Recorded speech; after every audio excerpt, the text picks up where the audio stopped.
पूरी दुनिया में आपने भगवान शिव को हमेशा नंदी की सवारी करते देखा होगा, लेकिन भारत में एक ऐसी जगह है जहां महादेव नंदी पर नहीं बल्कि एक मेंढक की पीठ पर सवार हैं। इतना ही नहीं, यहाँ नंदी बैठे हुए नहीं बल्कि अपने प्रभु को देखने के लिए खड़े हैं। कहते हैं इस मेंढक मंदिर में मांगी गई मुराद कभी खाली नहीं जाती। लेकिन आखिर एक राजा को मेंढक का मंदिर क्यों बनाना पड़ा?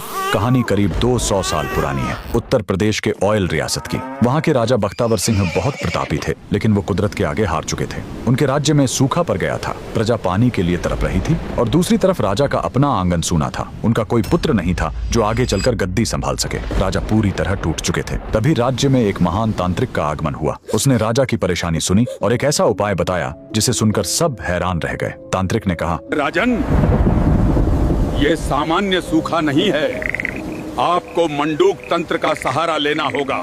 मेंढक ही वो जीव है जो बादलों को बुलाता है। आपको एक ऐसा मंदिर बनवाना होगा जो मेंढक की पीठ पर टिका हो।